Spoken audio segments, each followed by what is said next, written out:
மாதா பிதாவும் என் மன்னனும் தெய்வமும் நீதான் என ரமணனின் மலனே பேதையேன் உள்ளத்து உணர்த்தினை ஓவலர உணர்வு என் உள்ளத்து ஒருமாறு அருள். அன்பார்ந்த ஸ்ரீ ரமண பக்தர்களுக்கு என்னுடைய மனமார்ந்த பணிவான வணக்கங்களை தெரிவித்துக் கொள்கின்றேன். இன்றைய தினம் ஸ்ரீ ரமண அக்ஷர மணமாலையில் 43, 44, 45வது பாடல்களுக்கு பொருள் காண்போம். ரமணாச்சரணம் ரமணாச்சரணம் ரமணாச்சரணம் சரணமையா.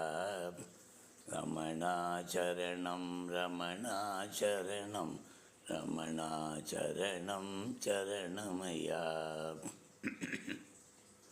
தாண்டினேன் எல்லைகள் தாங்கி பிடித்தாய் தன்னியனானேன் சரணமையா.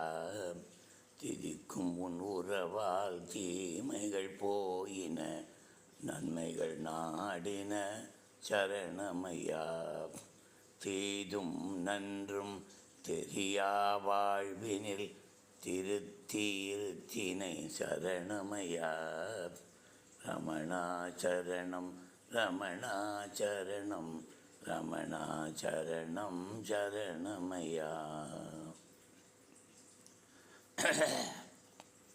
தாண்டினேன் எல்லைகள் தாங்கி பிடித்தாய் தன்னியனானேன் சரணமையா.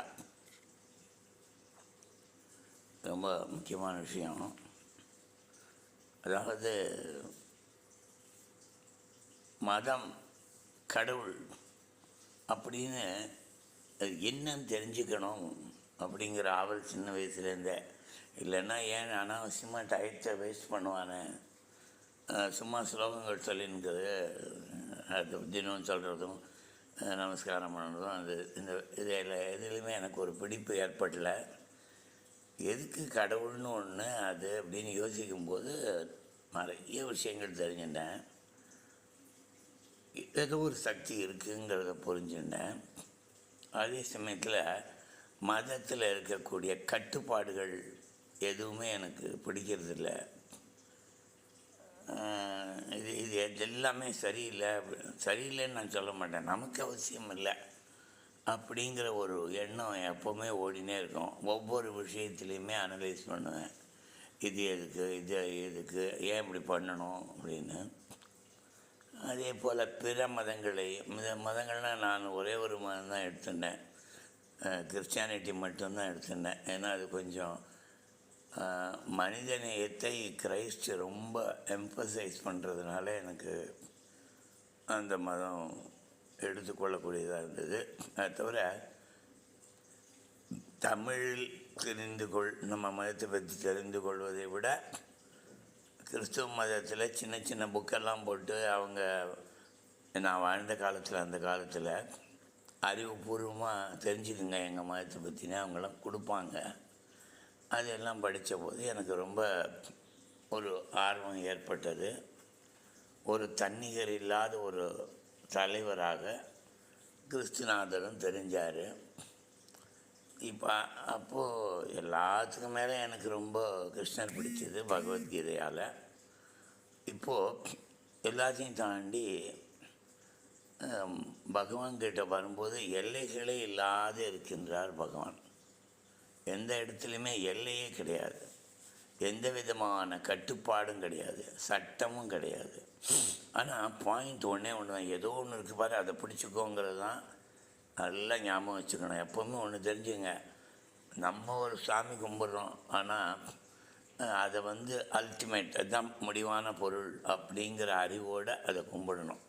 அது வெறும் கல்லை கும்பிட்டாலும் சரி, எதை கும்பிட்டாலும் சரி, இதுதான் எனக்கு பயிற்சி கொடுக்குறது, இதை நான் பிடிச்சிக்கிறேன், நீ பண்ணு, அதில் ஒன்றும் தப்பு இல்லை.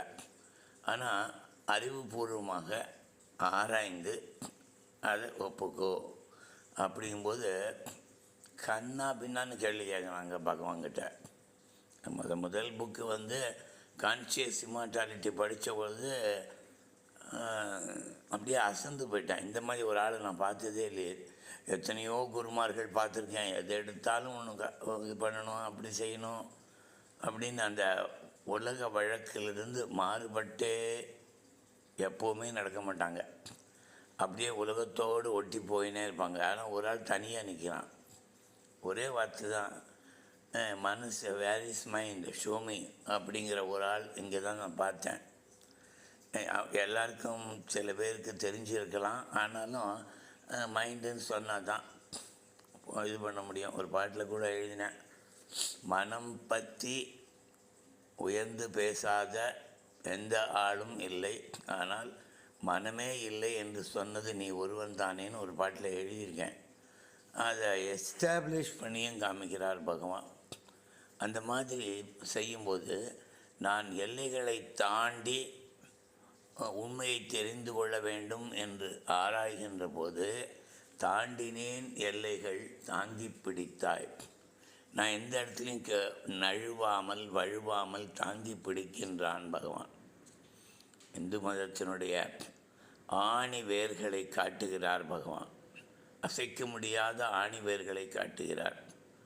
என அதனால் தாங்கி பிடித்தாய் தன்னிய நானேன் சரணமையா. வேறு ஒரு சிந்தனைக்கு இடமே இல்லாமல் பகவான் சிந்தனையே போருங்கிற அளவுக்கு எல்லா விஷயங்களையும் ரொம்ப அலசி ஆராய்ந்து பகவான் சொன்னதால் தன்னியன் ஆனேன் சரணமையா அப்படின்னு பாடுறான். திதிக்கும் உன் உறவால் தீமைகள் போயின, நன்மைகள் நாடின சரணம் ஐயா. உன்னுடைய உறவு எனக்கு திதிப்பாக இருந்தது. அது ரொம்ப ஆச்சரியமாக இருக்கும். ஒவ்வொரு விஷயத்துலேயும் பகவான் நம்ம கேட்கும்போது அதுக்கு ஆன்சர் சொல்லுவார்.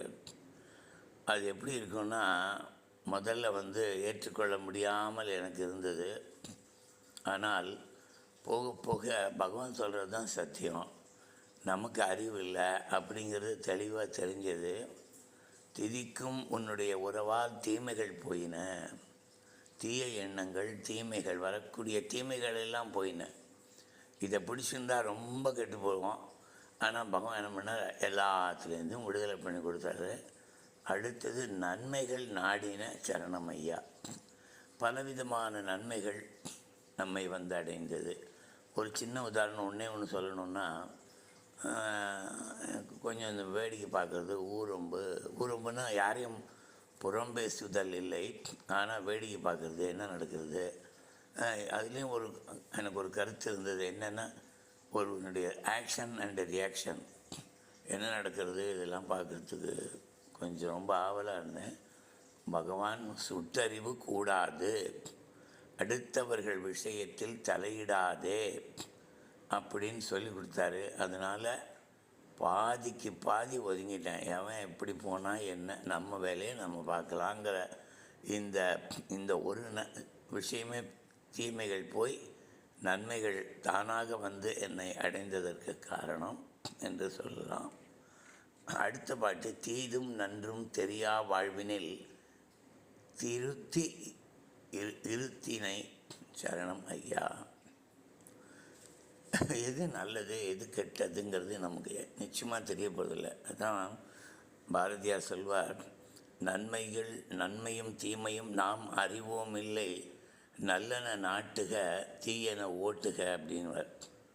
இந்த நல்லன நாட்டுக தீயன ஓட்டுக, இது நல்லது இது கெட்டது, இது டிஃபர் ஆகிட்டே இருக்கும். ஆளுக்கு ஆள் வேறுபட்டு கொண்டே இருக்கும். நமக்கு நல்லதாக தெரியும், அது அவனுக்கு கெடுதலாக இருக்கும்.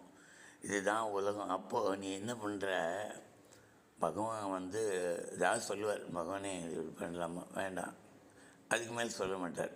அது ரொம்ப கெட்டதுடான்னு சொல்ல மாட்டார். இது ரொம்ப நல்லதுன்னு வேணாலும் சொல்லுவார். வழி இது கெட்டதுன்னு எதையும் சொல்ல மாட்டார். அவர் பாட்டுக்கு இருப்பார். இந்த வாழ்க்கை கிடச்சிருக்கு நமக்கு.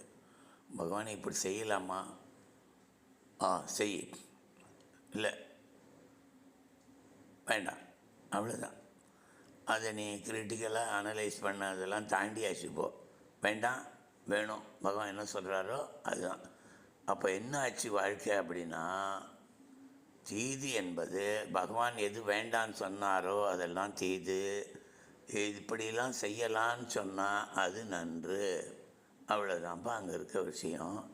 இந்த வாழ்க்கையில் கொண்டு பகவான் கொண்டு நிறுத்தியிருக்காரு.